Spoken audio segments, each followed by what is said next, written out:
Hi, and thanks for joining the SJ Child Show. The SJ Child Show brings value to families through education and resources. But the SJ Child Show isn't just about me, it's about us as a community. Join me as we help educate and support our community, help bring kindness and love and inclusion to all. Thank you so much for taking the time to listen and watch. I really appreciate all the support from all of the viewers and listeners, and I just want to let you know I want you to join me on this journey. Come and follow my social media, and let's do this together. Enjoy the show. Hi, and welcome to the SJ Child Show. I'm your host, SJ Child, and today my guest is Danielle Terrell. And Danielle and I met in a, now I'm trying to think of the name of the group, of course. That's what leaves my brain at the last minute. Autism with No Borders. Is that what it is? Autism Knows No Borders Yes, from the Global Autism Community. Exactly. There we go. And I'm so excited to have her on the show today because not only does she have a wide variety of experiences, but it's just so passionate and compassionate. And I'm just grateful that she's here with me today. So without further ado, hello, Danielle. Thank you so much for being here. Hi, thank you so much for having me. I'm so excited for this conversation and so happy that we were able to connect recently. Yeah, me too as well. Thank you so much for your willingness and your time to be here with me this evening, which no one will know because, it'll be whenever they're listening to it. So let's just start at kind of the beginning. Tell us a little bit about yourself and then what got you into the field. Sure. So growing up, I had a strong interest in psychology and ended up majoring in psychology for undergrad. And then I took a little tour off the course and hopped down to Orlando, Florida, where I participated in an internship. And that was just a personal goal for me. And I had a lot of fun down there. I worked at Walt Disney World and gained some truly once-in-a-lifetime experience down there. And then afterwards, I thought, all right, what am I going to do with my degree? How am I going to use it? For the longest time, I knew I wanted to help people, but I just never knew how. So I went back up to New York, where I was raised, and I ran into an individual at a local CVS that I had recognized from my childhood. He was part of a special education classroom in my school district, and that just poured in all these different memories of working with individuals with disabilities and just these little experiences throughout life that were just kind of just another day in the life. At the time, I didn't realize how impactful it would be for my future. So that's how I realized, there's jobs out there that I can support others, and that's how I can help others. So I started working with adults with intellectual and developmental disabilities at a day hab. So what that is, it's a program where you go out into the community and you do different types of volunteer work and community integration. So that was a lot of fun, but the winter was coming and I wanted to head back to Florida. So I made that move and started working with children as a RBT, or registered behavior technician, providing ABA, applied behavior analysis services at the in-home setting. And then I transitioned to working in elementary school. So I got experience in-home and working in a school district. And then I was like, wow, I really miss working with adults. And one of the things that I learned a lot about working with adults kind of open up my doors to the residential side of things. And, what happens when people grow up? Where are they going to live if they don't have a family member to live with, or if they may not be able to live independently? Yeah, big thing. So, weighs heavily on plenty of parents and grandparents or guardians' minds, right? And hearts. So much. A lot to think about. We figure, and I mean, you never know what the possibilities are. Things could change anytime, but we're prepared for our son to live with us for as long as necessary. And we hope we can make the right accommodations that he can gain independence. But if, we'll go with it as it, we'll kind of go with the flow and see how it plays out. But we definitely have like that in mind for our future. So Sure. it's easier to plan when you have that piece there. So it's not like shock and awe, when Right. 18 comes or something. So yeah. No, we know and we're ready. Yeah, it's interesting to plan a life like that. A lot to think about. And, luckily now there's so many more resources and, hopefully we continue to progress in the field. But some of the individuals that I worked with actually grew up in institutions. So learning about life in institutions and that, prompted more of like the advocacy in me to teach others more about things like that and like hearing their firsthand accounts. And that's how I got into residential work. And I worked at an assisted living facility for adults with disabilities in Florida. And then the pandemic happened and everyone's lives changed. And Yes. I moved again. And I was working in Virginia, right outside of DC, and I worked in a group home. So there was 5 individuals there, and every individual that I've worked with has like touched my life in so many ways and just inspired me for this work. And while this was all happening, I was also earning a master's degree. So this Wow. past December, I received my Master's of Science in Developmental Disabilities with a concentration in ABA and a concentration in leadership and advocacy. I love that. I Yeah, think that thank congratulations. you. That's amazing. And we definitely have lots of great things to touch on. So tell us what you're doing now. Yeah. So now I'm back in Massachusetts, where I went to undergraduate, and I am a BT at a middle school. So with this experience, now I've worked with pretty much every age group. The youngest individual I've worked with was 2 years old. The oldest is 87. So Wow. middle schools that, in between kids are getting ready A to be hard part of their age for transition every planning. kid, not to mention a neurodiverse developmentally kid. Yeah, Yeah. I can't talk, but I'll just let you keep going. So yeah, that's where I am now. I'm working with sixth, seventh, and eighth grade kiddos. Yeah, and it's just again taught me a lot. Oh, I bet. And you gain this level of patience and understanding that I think you not only see for the kids you're working with, but you kind of take that into the sense into the community too. And it brings a little bit more as far as, I guess my own experience, but compassion, just like a lot across the board, and I'm more open to think, well, maybe this child that is coming over from up down the street, is looking for connection rather than anything else. And it's so interesting how when we really look at the psychology of children and start to see their needs and base them more on their human needs rather than what people look as their behavioral problems, if you will. I think that that's such a hard thing for people to change their perspective, but the most important. Yeah, yeah, community is so important, and that just also goes along with like individual needs and treating everyone as an individual and seeing what they want and like the our motto with the Global Autism Project, doing with and not for, and just truly connecting with someone on an individual level is so important. Yeah, absolutely. And like you said, each individual person with autism has their own strengths and challenges, and just learning how to strategize ways to help anyone, help yourself during the day are ways that we can help. But what do you think, now that you're with that age group, what do you find maybe is the hardest struggle? I would imagine hormones and puberty.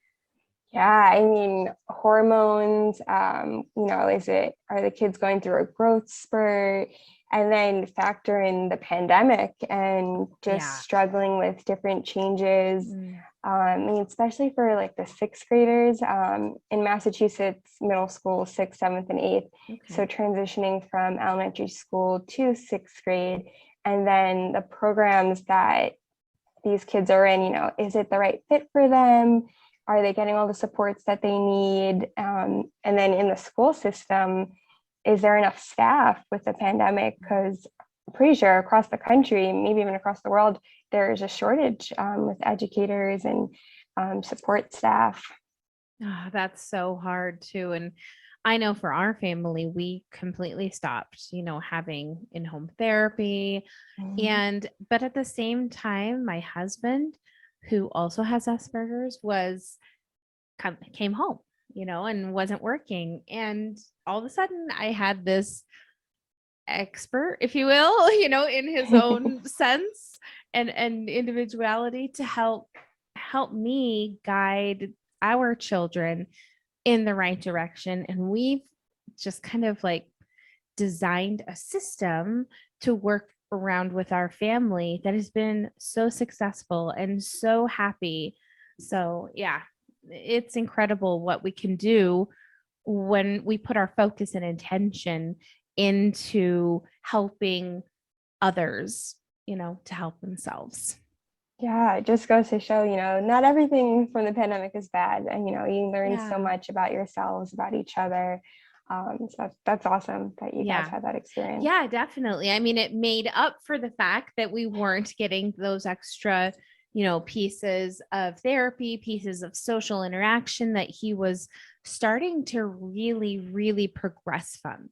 There were definitely times, and I'm sure that I didn't know when or what time I was going to bring this up, but I'm sure that you get a little bit of backlash just because ABA is so like there's this fine line, right? Sure. Yeah. And I completely agree with anyone who has, had a bad experience or has had trauma. Absolutely. My heart goes out to you. I apologize. We're so sorry to hear that. And for others who it has been absolutely terrific and wonderful for, we're so happy for you and we congratulate you for that.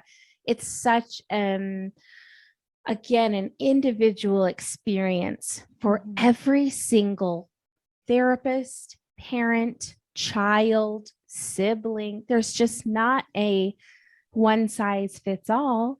Sure. And for it to kind of be put up and have rocks thrown at it and things, it's so hard to have both sides of the story, I guess, to be able to say, yes, there were at the beginning, we had therapists that, Sure. our son has an IQ of like a college professor, and he was sitting down at the table for 45 minutes at a time, 45 minutes to say the word dog. And it got to the point where I was like, he is so much more than this. Like, we have got to push him into a little bit more. And it was when we decided, this therapy, whatever the company, this isn't working for us. And that's okay.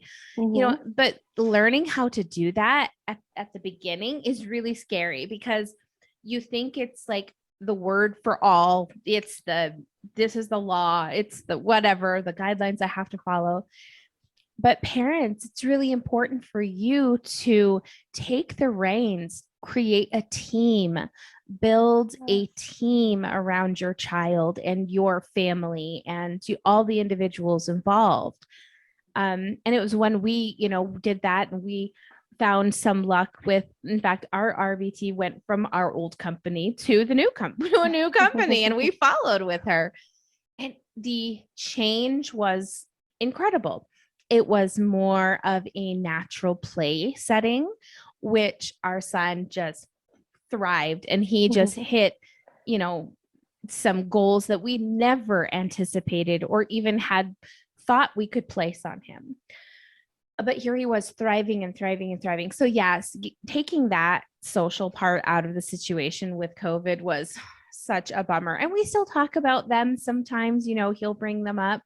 But for the most part, just the things that we gained in that time period, I felt like he like tripled the amount of growth within the shorter time period that we've been with the newer company. So it is so important for people to understand that it's okay to have a non it's okay to have a bad experience if it's not, hurting anyone, if nobody's being like physically hurt or anything. But Sure.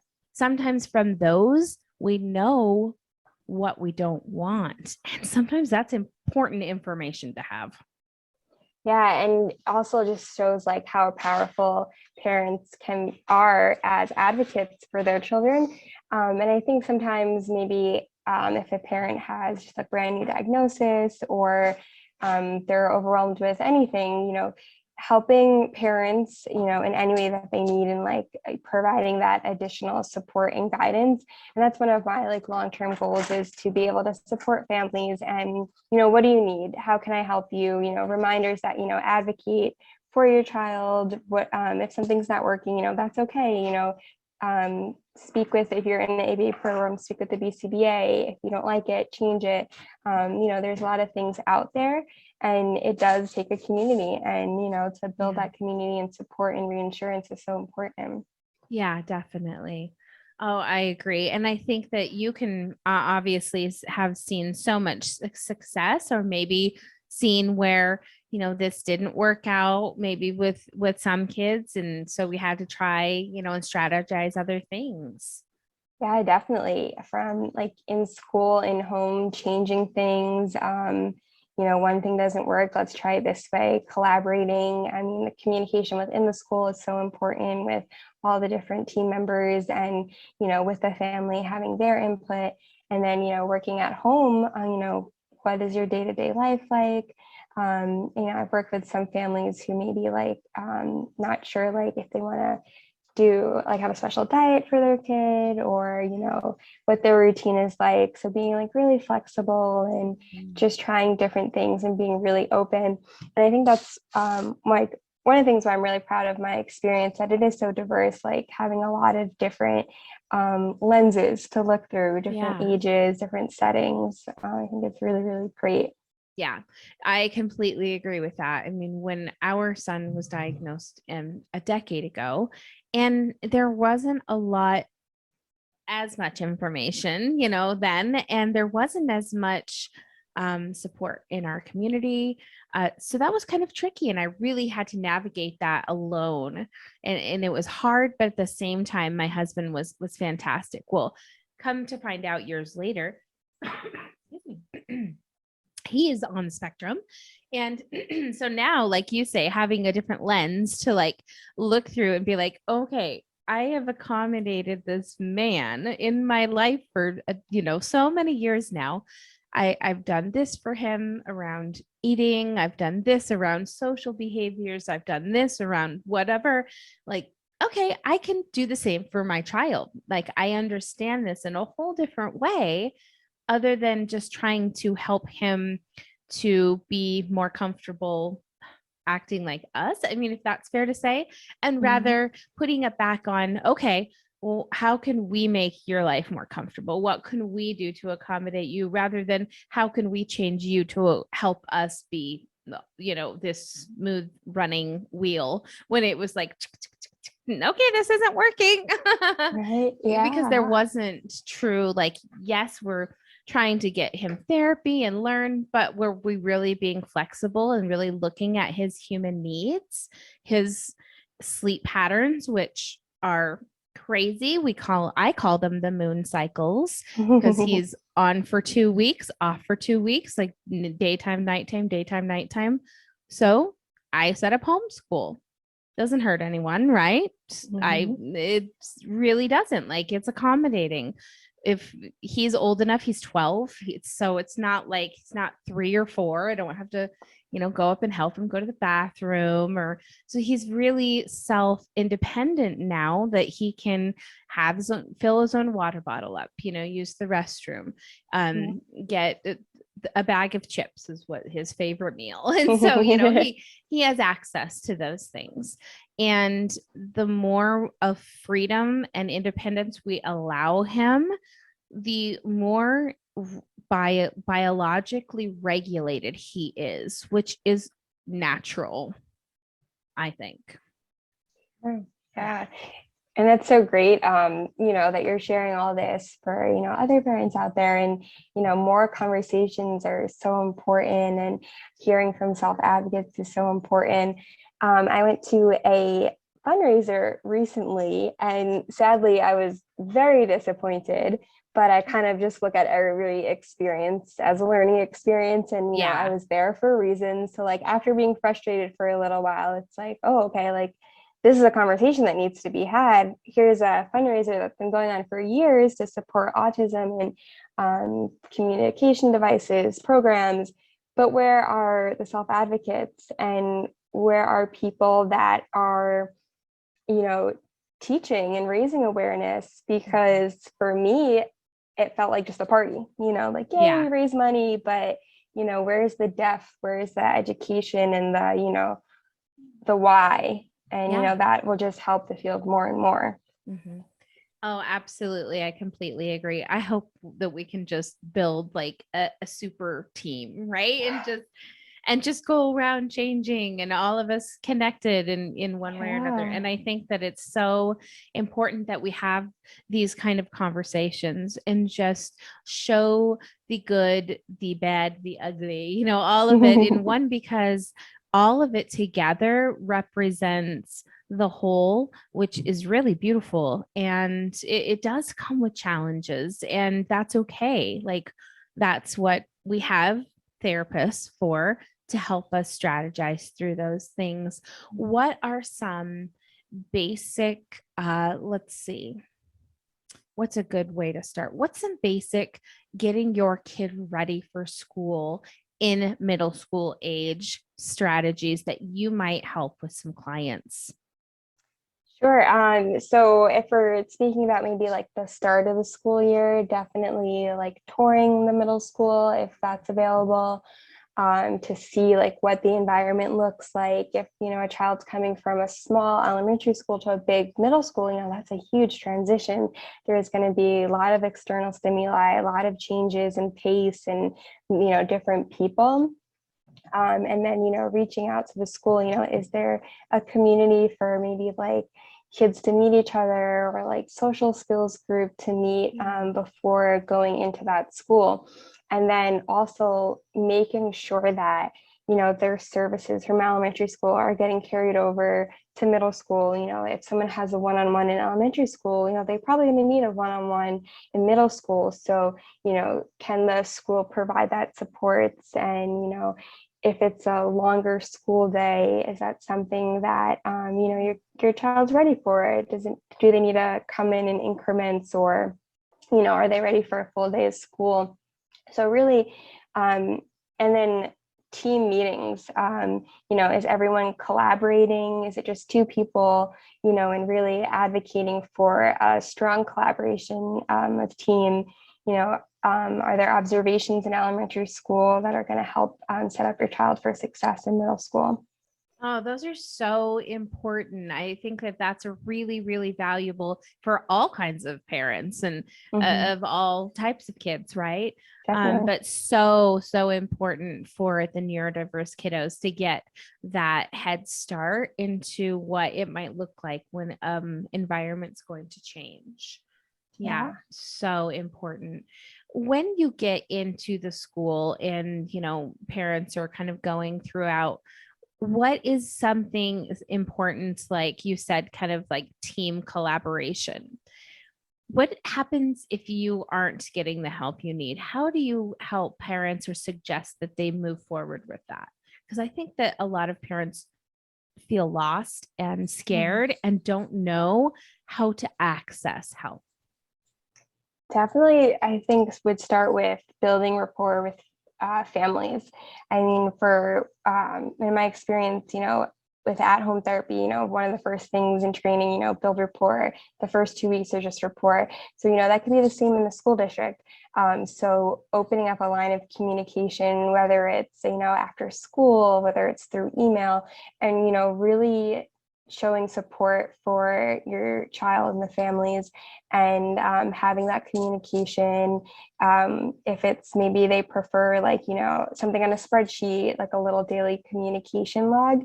And I think building like a strong relationship, and just being a strong professional, with your work ethic, and, really caring about your job, can be really impactful for a family and for a child.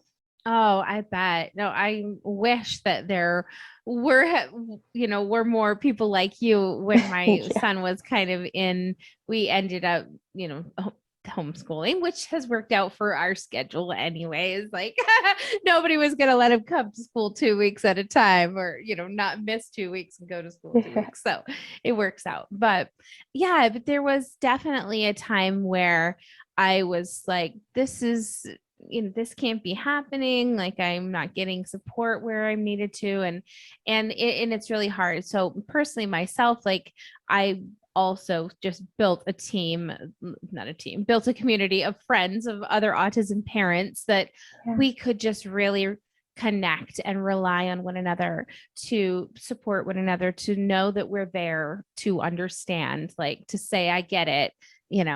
My cupboards got emptied out and there's powder all over the bathroom floor. Like I've been there. Yes, definitely. Yeah. And just, and the good things too. Yes. My child finally got out of pull-ups at the age of 7. Like we're celebrating now. Mm-hmm. It's okay. Like I kind of tease, and people might find this funny or not, that your child has their whole life to go to the bathroom, and so being patient with those needs and those things to help them is so much better for them than pushing or trying to make things happen on your time. Yeah. So be mindful. Yeah, definitely. Being mindful, and, everyone has their own path, Yeah. and, go with the flow and see what happens. There's no, just like, when you've met one person with autism, you've met one person with autism, there's no Exactly. one way. Yeah. And I think the other thing too, maybe, kind of the mantra that I've lived by is taking a leap of faith and just really trusting your intuition. We have it for a reason. Yeah. Just, go with it. You don't have to go with, what Yeah. person A, B, and C says to do. You're So your own true. person, your own family, your own child. Like, Mhm. believe that. Yeah. No, it's so interesting you say that too. And I hate that I'm telling all of these stories. I apologize. Oh, But they're great. they're all relevant, right? But there was this interesting time, and I think that this will be really great for some parents maybe that come up against the same thing. My son was, you know, at district school. No, it was not going to work for us, the public school. And so we put ourselves in a lottery for an autism school. And 2 or 3 years later, got the call that we had made the lottery. And it was the first time that we were going to enter a school just for autism. And I should have been the most excited, totally ready, you know, ready to go. But I had this gut, I had this total rock and this sick feeling in my stomach. And, I talked to, of course, my family and my husband and everybody. Oh, you have to give it a chance. You have to. It's autism school. He deserves the chance. You have to give it a chance. All of these things. And of course, I'm just fighting my brain and my gut the whole time. So months and months go by. We spent the entire summer doing testing, and our son has a 99% working memory. And when he was 8 years old, he was doing 10th grade math and speaking multiple languages at a time. And during his testing, during this, he did it in French and long division the entire time. And, it was just this, they couldn't believe it. And Wow. I was really, really trying to find him the right place, because he was still reacting and kind of impulse control. You know, he still had a lot of global developmental issues that he was dealing with. And but his, you know, splinter skills are like off the charts. And so it's really hard to find a fit. It's so hard to find a fit. And so we just went for hours and hours and did all this testing. We finally thought we had this great plan. We got to the school, and within 4 days of being at the school, I took him out, because not only did I show up and they had switched, all of the teachers we had tested with were at a different school now. Nobody knew who we were, what levels we were at. None of the information had continued over or been carried over to the new staff. So it was like, you know, here we're going to have him in this 4th grade class with 15 other kids and at a 4th grade level. And I was just beside myself, having spent all of this time. And then I was like, you should have listened, right? But yeah, he ended up eloping from that school. Other children eloped from the school, and I saw it happen. And it was like in an industrial part of town. And I just told my husband, this isn't going to work for us. This is done. So that was our last encounter. And like you said, though, it was that intuition that I did not listen to, because here was this chance for my child to get into an autism school finally, you know, to finally get support. But really, it just ended up being a lot of driving. Oh yeah, and that's so frustrating, especially, you know, you went through all of the testing, you have all the paperwork, and it just makes me think about an experience that I had when I was working at the assisted living facility. We had an individual, she had to go to the hospital, and the staff, you know, for the policy is that, you know, the staff stays with the individual until they're admitted. So I was that person that was at the hospital, and a nurse came by and just kind of like went on the computer and then was like, all right, honey, get out of bed, like open up your eyes, let's go to the bathroom. And I was like, hold up. Yeah. Ma'am, she's blind. So telling her to open up her eyes and get up that's no. And it's like, just take a few seconds to read her chart, read her history, you know, and that just goes again, you know, how important for advocates. And, you know, if an individual doesn't have those skills to advocate for themselves, you know, we need the professionals to work in there and do training and, you know, teaching advocacy, you know, across the board is so important in so many settings. And just to have training in the human service field. I mean, I have a lot of friends who became nurses, you know, they're all amazing. And I've asked them, you know, have you guys ever had any training, whether it was in college or on the job, working with individuals with disabilities? And they've all said no, you know, so we need more of those conversations. And certainly I would love to one day even teach college courses to incoming freshmen or freshmen and sophomores about the different jobs that are out there, you know, working. So I hope you pursue that. That Definitely would be fantastic. Well, manifesting it right now. Yay. And I think you'll be pleased to know that I am actually currently working with an autism real estate specialist in my hometown, and we are working with our local children's hospital. She does sensory design. She does room design for sensory. And so we both approached the hospital and said, if you let us change one of your emergency rooms for sensory room, we'll also do training for your staff. So we're in the works of doing that right now with our local children's hospital. That is so amazing. And I remember you talked about that. You touched on it briefly at the roundtable. That is so amazing. I'm incredible. So excited to hear that. Yeah. Wow. And she is already she's a sibling, a co-guardian sibling. So her experience has been lifelong, you know, as far as advocating for her sister. And she also voluntarily trains emergency responders. So we are reaching out to, we're just partnering up in many ways. And so we're reaching out to, you know, a lot of local departments in our areas, and I'm trying to set up some of these trainings, and hopefully I can go and assist and be part of one. I would love to say that I could, have been a part of one. So I mean, so hey, I might important. have to fly out to you I guys too know, and come along. right? And I think that even getting you guys, having a little networking, talk about that later. Anyways, getting off topic here. No, it's so important that people like you are in the community and doing this out of the kindness of your heart. So thank you. Thank you. What a beautiful, wonderful person you are, Danielle. Thank you. Just an honor. Do you have any books or events or anything, places that you send people to find you? Well, right now I'm kind of working on a bunch of things on the side. So I've been working on developing my personal and professional brand. It's called Light Up My Life. And the name comes from, the same individual that I talked about before, she would sing the song You Light Up My Life by Debbie Boone. Oh. And it just resonated with me so much because every single individual that I've worked with has been the lights of my life and sparked so much in me to do so much more and to learn more and just to touch on a little bit of everything. So that is something that I'm working on. And within that brand, I just started doing a lot more crafting.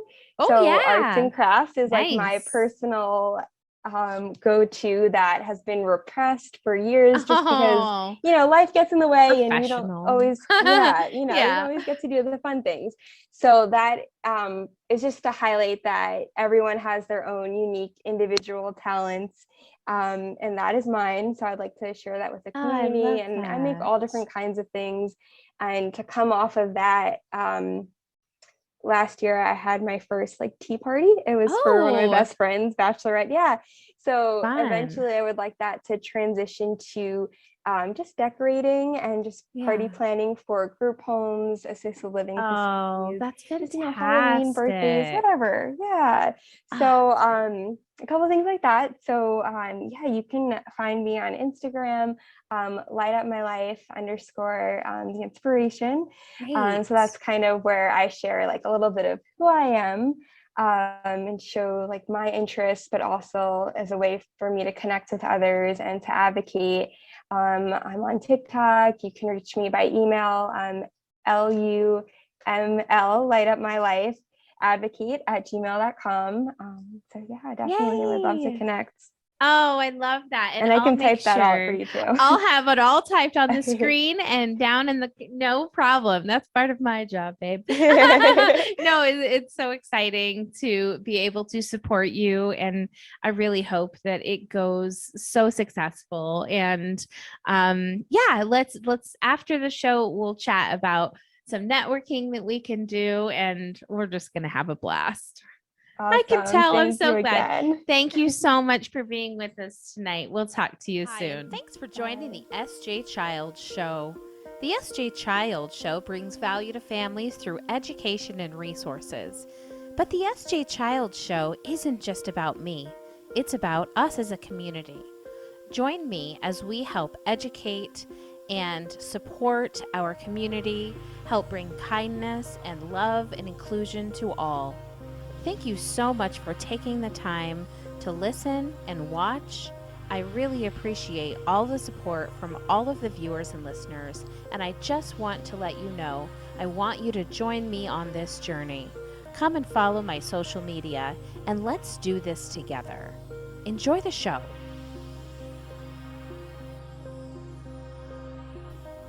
Introducing Autism Vehicle Home Safety Kits, Emergency Responder, alert stickers, personal profiles with autism needs, and a communication board, masks and earplugs, keeping families and emergency responders educated and safe. Get yours today at sjchilds.org. Helping autism families impact their child's developmental milestones through home relocation, community resources, and home designs. For every 3 homes Natalie Castro sells, she funds and designs a sensory room for a community center servicing individuals with autism. She volunteers to coach law enforcement, first responders, and ER nurses how to have a positive experience for individuals on the autism spectrum. The SJ Child Show, produced by SJ Childs LLC. Thanks to all my viewers and listeners for your continued love and support. And thank you to the guests of the SJ Child Show. It's been an honor to have you on the show. Thank you to everyone who continues to support me. Go to my social media and let's build this community together through kindness, compassion, and education for others.